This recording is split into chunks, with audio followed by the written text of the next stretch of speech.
جی بالکل، جی بالکل چلا دعا کریں انشاءاللہ۔ السلام علیکم۔ السلام علیکم۔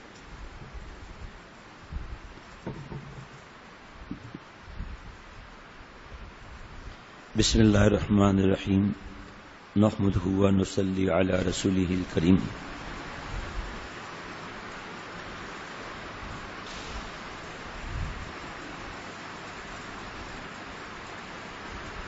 حضرت مستورد بن شداد رضی اللہ تعالیٰ عنہ سے روایت ہے کہ میں نے سنا رسول اللہ صلی اللہ تعالی علیہ وسلم سے کہ فرماتے تھے، خدا کی قسم دنیا آخرت کے مقابلے میں ایسی ہے جیسے کوئی شخص دریا میں انگلی ڈالے اور پھر دیکھے کہ انگلی کیا چیز لے کر واپس ہوئی۔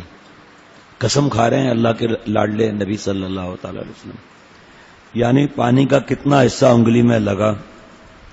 حضرت مستورد بن شداد رضی اللہ تعالی عنہ سے روایت ہے کہ میں نے سنا رسول اللہ صلی اللہ تعالی علیہ وسلم سے کہ فرماتے تھے، خدا کی قسم دنیا آخرت کے مقابلے میں ایسی ہے جیسے کہ کوئی شخص دریا میں انگلی ڈالے اور پھر دیکھے کہ انگلی کیا چیز لے کر واپس ہوئی، یعنی پانی کا کتنا حصہ انگلی میں لگا۔ تشریح میں شیخ العرب والعجم عارف باللہ حضرت مولانا شاکی محمد اختر صاحب رحمۃ اللہ علیہ فرماتے ہیں، یہ مثال محض سمجھانے کے لیے ہے کہ دنیا آخرت کے مقابلے میں کس قدر بے وقت ہے، ورنہ حقیقت کے اعتبار سے دنیا کی اتنی بھی وقت اور قیمت اور نسبت آخرت کے مقابلے میں نہیں ہے، اتنی بھی نہیں ہے۔ بہت سے لوگ ڈرتے ہیں کہ دنیا چھوڑنی پڑے گی، دین میں کیسے آئیں؟ آپ بتاؤ، کوئی محنت سے گھر بنائے، کوئی محنت سے ڈگری حاصل کرے، کوئی محنت سے ڈاکٹر یا کوئی بڑا افسر بن جائے تو اللہ اس کو کہیں گے کہ سب چیزیں جمع کراؤ؟ کمیونزم تھوڑی ہے کہ سب چیزیں جمع کراؤ۔ یہاں تک کہ حضرت والا فرماتے تھے کہ اللہ کرے یہ بات دل میں اتر جائے۔ بڑی آسان مثال دیتا ہوں آپ کو انشاءاللہ تعالی۔ ہم جاتے ہیں میرپور خاص بیان کے لیے، دائیں بائیں باغات ہیں، آم کے زیادہ باغات ہیں، دوسرے بھی باغات ہیں، اور اچھے خاصے باغات ہندوؤں کی بھی ہیں، ٹھیک ہے۔ اب مسلمان جو ہے وہ نہ بیج بوتا ہے، کچھ بھی نہیں، نہ ہل چلاتا ہے، نہ زمین کو نرم کرتا ہے، تاش کھیل رہا ہے اور گڑبڑیں کر رہا ہے، جو بھی گڑبڑ ہیں، یا مچھلی کا شکار کر رہا ہے رات دن، ایک مثال بتا رہا ہوں۔ اور ہندو محنت کر رہا ہے، رات دن لگا ہوا ہے، بارش بھی آ رہی ہے تو ہندو خیال رکھ رہا ہے، تو کیا جو مسلمان ہے جس نے بیج تک نہیں بویا تو اس کا فصل آ جائے گا اور ہندوؤں کی فصل کو اللہ تباہ کر دیں گے؟ بس ایسے سمجھ لیں کہ دنیا کی کیا ویلیو ہے۔ یہاں تک کہ حضور صلی اللہ تعالی وسلم فرماتے ہیں، جس کا مفہوم ہے کہ اللہ تعالیٰ کو اگر ہمارے ایمان کا خوف نہ ہوتا تو اللہ تعالیٰ کافروں کی چھتوں کو چاندی کی بنا دیتے ہیں۔ اللہ کے نبی صلی اللہ علیہ وسلم نے کیا پسند کیا؟ ہاں، کہ بڑے بڑے سردار کہتے تھے کہ آپ لڑکیاں لے لیں، آپ ہم سے بادشاہت لے لیں، سلطنت لے لیں، ہم سب قبیلے جمع ہو کر اتنا آپ کو مال دیں گے کہ خواب و خیال میں بھی نہیں ہوگا، آپ اللہ کا نام نہ لیں، آپ کلمہ پیش نہ کریں۔ جواب کیا آتا ہے کہ اگر میرے ایک ہاتھ میں چاند اور دوسرے ہاتھ میں سورج رکھ لیا جائے، سارے دنیا کی نعمتیں رکھ دی جائیں، لیکن میں کلمے کی تعلیم کو نہیں چھوڑوں گا۔ حضرت والا فرماتے ہیں کہ حضور صلی اللہ علیہ وسلم کیا پسند فرمایا؟ وہی امت پسند کر لیں، جو آپ کی پسند وہ ہماری پسند، جہاں دل تجھے چھوڑا جدھر وہ ہیں ادھر ہم بھی۔ بس جہاں دنیا کی کوئی بات آئی ہم گھبرا جاتے ہیں کہ دنیا گئی۔ آپ بتاؤ اللہ پسند کریں گے کہ صحابہ رضوان اللہ علیہ مجمعین خدا نہ خواستہ دوسروں سے مانگیں؟ بس یہ سمجھنے کی بات ہے، دنیا نام ہے اللہ کو ناراض کرنے کا۔ ایک آدمی 2000 گز کے بنگلے میں ہے اور فرض واجب سنت موقدہ کرتا ہے، اللہ کو ناراض نہیں کرتا، یہ اللہ والا ہے۔ ایک جھوپڑے میں قرآن پاک پڑھنا نہیں آتا، اکڑ ہے، نماز بھی نہیں پڑھتا، یہ دنیا دار ہے۔ اب اس سے زیادہ کیا سمجھایا جائے؟ یہ دنیا دار ہے جس کا جی کیا لگے گا کسی کاروبار میں، جی کیا لگے گا کسی کاروبار میں جب دل پھنس گیا ہو زلف یار میں، جب دل پھنس گیا ہو زلف یار میں۔ کتنے کارخانے تباہ ہو گئے۔ ایک بہت بڑی کمپنی میں، یہ تو مجمع کم ہے فجر میں، لیکن آج جمعرات ہے اور میں اگر اعلان کروں اس کمپنی کو تو بچہ بچہ جانے گا، لیکن یہ لوگوں کو نہیں معلوم کہ یہ کمپنی مالکان کے پاس نہیں ہے، یہ نہیں معلوم. بہت مالدار، یہ میں آپ کو بتا رہا ہوں 70s کی بات بتا رہا ہوں. اب 70s کا کروڑ پتی کیا ہوگا آپ سمجھ لیں آپ. لیکن ایک ہی بیٹا، میں کمپنی کا نام نہیں لوں گا، سب جانتے ہیں اس کو، کمپنی کا نام نہیں لوں گا. ایک ہی بیٹا، لڑکی اور شرباب، کباب، شراب، اس میں رات دن. میرے دوست ایک دوست جس پر یہ پیسے لٹاتا تھا بہت، وہ اس کا جب سمجھے کہ پارٹنر تھا شراب سپلائی کرنے میں اور جو خرافات. ایک دن یہ پروپرائٹر صاحب فیکٹری میں آئے تو چوکیداروں نے بیریل نہیں کھولا، ٹاں ٹاں ٹاں ہارن دے رہا ہے. وہ آیا کہا جی جناب فرمائیے، کہا بیریل کھولو. کہا کیوں صاحب؟ اب وہ فوش گالی جو بھی ہے، کہا میں مالک ہوں کمپنی کا. کہا آپ کیسے مالک ہیں؟ یہ دیکھیں آپ کے دستخط ہیں، آپ نے تو یہ کمپنی بیچ دی ہے. شراب کے نشے میں دستخط کرا لیے، دوست کو سمجھاتا جو، اور طارق روڈ پر جوتیاں رگڑا کر فاکس ویگن گاڑی میں گھومتا رہتا تھا. 70s میں سب چھن گیا. اللہ تعالیٰ نے جو منع کیا کسی وجہ سے منع کیا نا. ایک آدمی کو جو ہے وہ کسی نے کہا چلو زنا کرتے ہیں. کہا بھائی ہمارے ابا نے ہمیں نصیحت کی ہے، میں یہ کام نہیں کر سکتا. چلو جوا کھیلتے ہیں، چلو چرس پیتے ہیں. سب میں نہ کرتا گیا کہ چلو شراب پیتے ہیں. کہا یہ کیا گدھے کا پیشاب پی لیتے ہیں. شراب پیا، سارے گناہ کیے اور زنا بھی کیا اور قتل بھی کیا، پھانسی کے پھندے پر چڑھ گیا. کوئی تو وجہ ہے نا اللہ نے ان چیزوں کو منع کیا ہے. تو فرمایا کہ ورنہ حقیقت دنیا آخرت کے مقابلے میں، دیکھو آخرت کے مقابلے میں کس قدر بے وقت ہے. ورنہ حقیقت کے اعتبار سے تو دنیا کی اتنی بھی وقت اور قیمت اور نسبت آخرت کے مقابلے میں نہیں ہے، جتنا کہ انگلی کو دریا میں ڈال کر نکالنے کے بعد پانی کی تری کو دریا سے ہے. بس اس مثال کا مقصد تفہیم کو آسان کرنا ہے، ورنہ دنیا متناہی محدود کو آخرت غیر متناہی غیر محدود سے کیا نسبت. بس دنیا کی نعمت پر نہ مغرور ہو اور نہ یہاں کی تکلیف کا اللہ سے شکوہ کریں، اور کہے جیسا کہ فرمایا حضور صلی اللہ تعالی وسلم نے، اور کہے ہم کہیں جیسا کہ فرمایا حضور صلی اللہ تعالی علیہ وسلم نے کہ اللہم لا عیش الا عیش الآخرہ.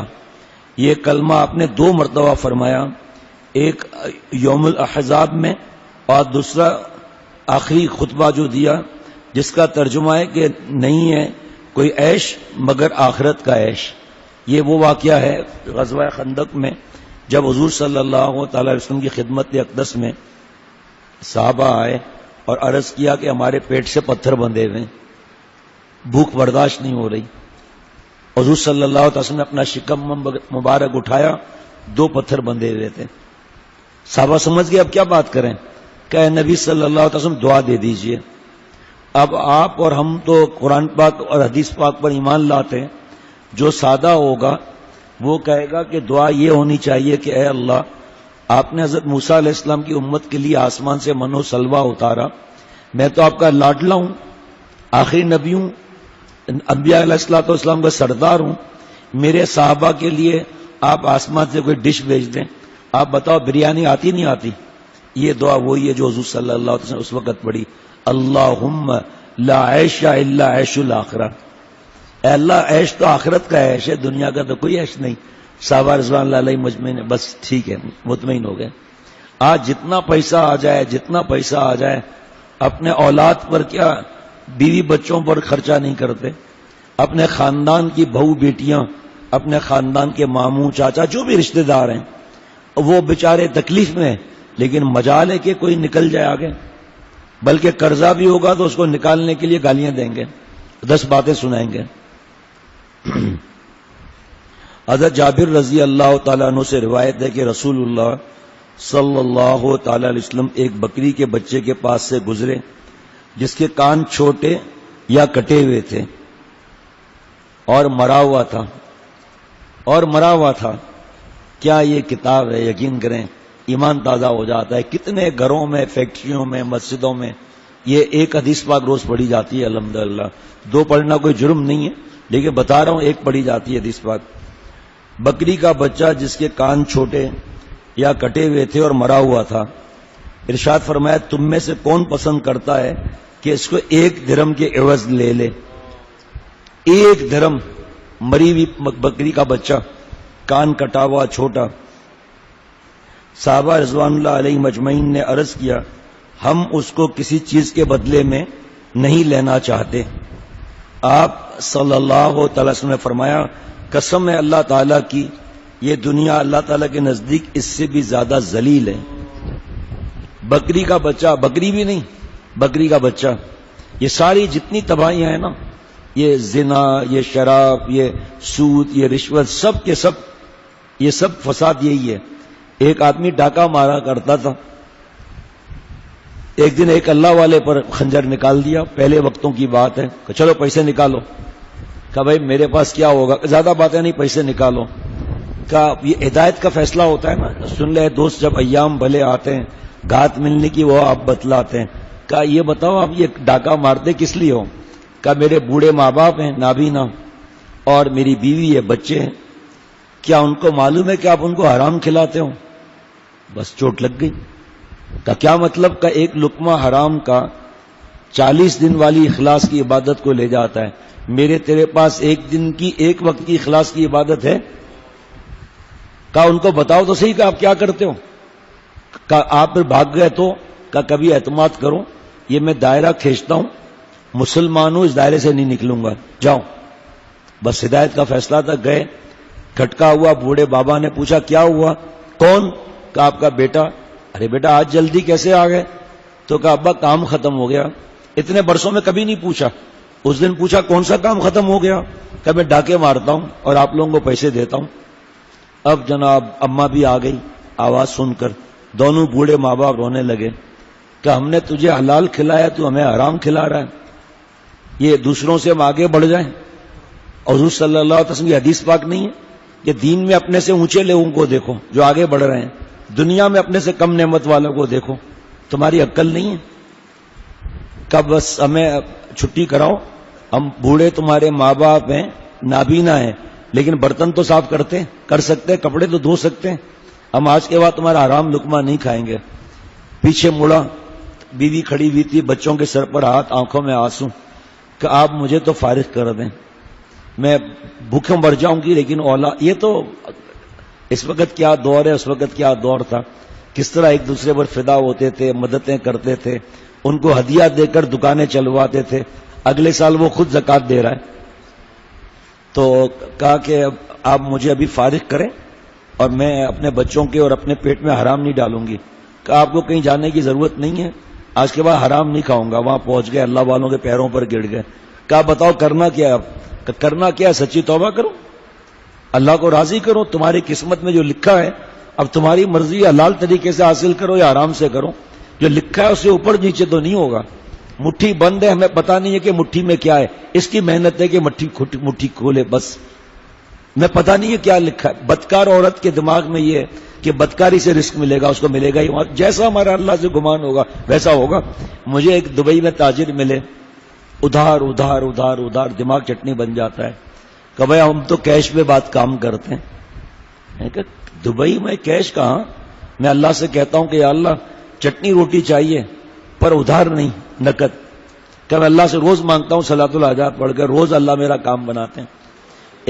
آج کل کرائسس آئے ہوئے گلف میں، حالت بہت خراب ہے، بہت حالات خراب ہیں. پاکستان والے تو پاکستان آ جائیں، انڈیا والے کہاں جائیں؟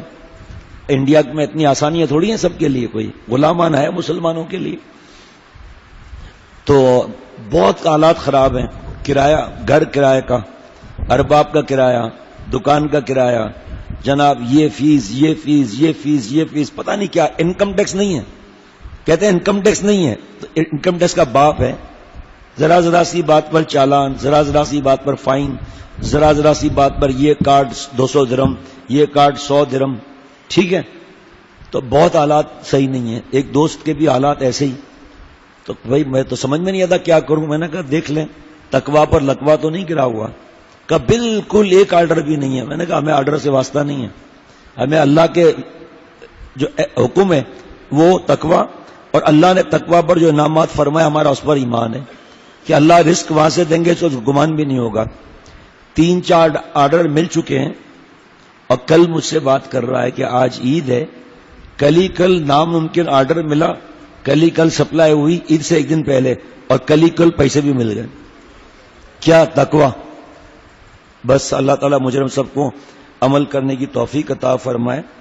آپ صلی اللہ تعالی وسلم نے فرمایا، قسم ہے اللہ تعالیٰ کی یہ دنیا اللہ تعالیٰ کے نزدیک اس سے بھی زیادہ ذلیل ہے جتنا کہ تمہاری نظر میں یہ بچہ بکری کا دلیل ہے۔ تشریح میں شیخ العرب والعجم عارف باللہ حضرت مولانا شاہ حکیم محمد اختر صاحب رحمۃ اللہ علیہ فرماتے ہیں، مقصود اس حدیث سے بے رغبت کرنا ہے دنیا سے اور راغب کرنا ہے آخرت کی طرف، کیونکہ دنیا کی محبت ہر گناہ کا سر ہے، اور ترک محبت دنیا اور ترک محبت دنیا کا ہر عبادت کا سر ہے۔ دنیا کا عاشق اگر دین، ذرا غور سنیے گا ذرا، دنیا کا عاشق اگر دین کے کام میں بھی مشغول ہوتا ہے تو اس کی غرض فاسد ہوتی ہے، اور دنیا سے بے رغبت اگر دنیا کے کام میں بھی لگتا ہے تو اس کی غرض آخرت ہوتی ہے۔ بعض عارفین نے کہا ہے کہ جس نے دوست رکھا دنیا کو اس کو کوئی مرشد اور شیخ ہدایت نہیں دے سکتا، جس نے دوست رکھا دنیا کو اس کو کوئی مرشد ہدایت نہیں دے سکتا، اور جس نے ترک کیا دنیا کی محبت کو اس کو کوئی مفسد اور گمراہ کرنے والا گمراہ نہیں کر سکتا۔ غالباً اسی کتاب میں لکھا ہے کہ ایک بڑھیا بہت بوڑھی کسی خواب نے دیکھا، کسی نے پریشان کہ اللہ ایسی بڑھیا تو کبھی زندگی میں ہی نہیں دیکھی، ایسا لگتا ہے جیسے 500 سال کی ہو، یہ کیا مسئلہ ہے؟ یہ بڑھیا سے پوچھا کیا بات ہے؟ کہا میں جس سے شادی کرنا چاہتی ہوں وہ مجھ سے آگے آگے بھاگتے ہیں، اور جو مجھ سے شادی کرنا چاہتے ہیں میں آگے بھاگتی ہوں، اور جن سے میں شادی کرنا چاہتی ہوں مجھ سے آگے بھاگتے ہیں، اس لیے میں اسی طرح رہ گئی۔ کہا کیا مطلب؟ کا مطلب یہ کہ دنیا حاصل کرنے کے لیے آدمی نمازیں چھوڑ دیتا ہے، گناہ کرتا ہے، حرام حلال کی تمیز نہیں کرتا، پرائز بانڈ ڈیفینس سرٹیفکیٹ چکروں میں رہتا ہے، دھوکہ اور ملاوٹ اور مال مال مال مال مال۔ دنیا جو ہے وہ حاصل کرنے کے لیے لوگ بڑھتے ہیں۔ دنیا فرعون کو ملی، قارون کو ملی، شداد کو ملی، میں آج تک کسی کو نہیں ملی، تو بھاگنے والے میرے پیچھے بھاگ رہے ہیں، اور جو اللہ والے ہیں ان کے پیچھے میں بھاگتی ہوں کہ یہ دنیا میں گھس کر اللہ سے دور ہو جائے۔ وہ ہمارے طرف تھوکتے بھی نہیں، ہمارے طرف دیکھتے بھی نہیں ہیں، اور ہم ان پر برسے جا رہے ہیں۔ کیسے ان کو اللہ رزق دیتے ہیں، کیسے ان کو اللہ عزتیں دیتے ہیں۔ بس وہ اٹھے تب آج کے بعد توبہ۔ بابا کی طبیعت ناساز ہے، دعا کریں۔ رات کو بھی بابا کے پاس 2:45 بج گئے تھے، تو معمول ویسے یہ پرانے غرفہ کا تھا، بتا دیتا ہوں سب دوستوں کو کہ معمول یہ تھا کہ یہ کتاب پڑھ کر، اور میں غرفت السالکین میں جا کر قاری صاحب آتے ہیں ان سے قرآن پاک پڑھتا ہوں، اس کے بعد پھر مجلس ہوتی ہے۔ ابھی تک بابا کی طبیعت کی ناسازی کی وجہ سے فیصلہ نہیں ہوا، فی الحال 2-4 دن یہی مجلس ہوگی، اس کے بعد پھر کیا معمول بنتا ہے انشاءاللہ سب کو پتا ہے، سب یہیں کے رہنے والے ہیں، جو ہمارے دوست دور سے آتے ہیں انہیں خود ہی پتا چل جائے گا، اور بس یہ تھوڑا سا جگہ بن جائے انشاءاللہ تعالی، عید کے بعد جگہ بنے گی تو پھر انشاءاللہ آنے کا راستہ، تکلیف نہیں ہے کوئی، صرف تھوڑی سی جگہ نہیں بنی، ہم تو یہیں سے آتے جاتے ہیں الحمدللہ، کوئی تکلیف نہیں ہے، کوئی بھی غرفت السالکین میں آئے منع نہیں ہے، کام تو چل رہا ہے الحمدللہ۔ ابھی انشاءاللہ تعالی صبح 11 بجے کے بعد بس حضرت والا کا جو صبح کی فجر میں مجلس ہوتی ہے اس میں حضرت والا کیسٹ چلتا تھا، اور پھر کیسٹ روک کر جو بات یاد آئی میں بتاتا تھا، مجھے بھی فائدہ، سب کو فائدہ، عجیب عجیب مضامین، آپ سوچ نہیں سکتے ایسے مضامین۔ وہ اسی طرح لوگ ملنے آتے ہیں، ابھی بھی، کل بھی عید کے دن لوگ آئے، رات کو ہم عشاء تک یہیں تھے، پھر مجلس کے بعد تعزیت کے لیے دین بیان کرنے گیا، وہاں سے 12 شاید بج گئے تھے میرے خیال میں، یا شاید اس سے اوپر وقت ہو گیا تھا، اور لوگ کہہ رہے ہیں ہم نے پہلی دفعہ باتیں سنی، صبر آ گیا۔ 50 سے اوپر عمر تھی، چھوٹے بھائی چھوٹی بیٹی بھی ملنے آئی، معصوم بچی، میں پوچھا عمر کیا ہے، ہمارے حضرت نے کہا 9 سال، گھر بھیج دیں، 9 سال کی بچیوں سے احتیاط ہے، شرعی پردہ نہیں ہے، 9 سال کی احتیاط ہے، پھر انہوں نے گھر بھجوا دیا بہن کو سمجھا کر، چھوٹی بہن کو۔ تو کوئی بھی آئے ان کا اپنی جگہ ہے، کوئی منع نہیں ہے، بس خاموش بھی رہتے ہیں، ٹیلی فونیں آتی ہیں، نصیحت ہو رہی ہے، کوئی آیا نصیحت ہو رہی ہے، کبھی تنہائی کی ضرورت ہوتی ہے، تنہائی ہو گئی، پھر کیسٹ ساتھ ساتھ لگا رہتا ہے. تو الحمدللہ کام تو ہو رہا ہے، کوئی آنے جانے میں مشکل بھی نہیں ہے، اور کوئی ایسی بات نہیں کوئی آ نہیں سکتا. جب تک میں موجود ہوں، رات کو 10 بجے تک بھی کوئی آ سکتا ہے، 11 بجے تک بھی آ سکتا ہے. تو کوئی ایسی بات نہیں ہے جو کوئی چھپائی جائے. کھلا بات ہے یہ کہ یہاں دین اور اللہ کی محبت کی بات بتائی جاتی ہے. کسی کے آنے پر پابندی نہیں کہ یہ نیا ہے، یہ پرانا ہے، تم نے اجازت نہیں لی، ایسی کوئی بات نہیں ہے. اللہ تعالیٰ مجھے ہم سب کو اپنا خاص تعلق نصیب فرمائے. السلام علیکم ورحمۃ اللہ وبرکاتہ.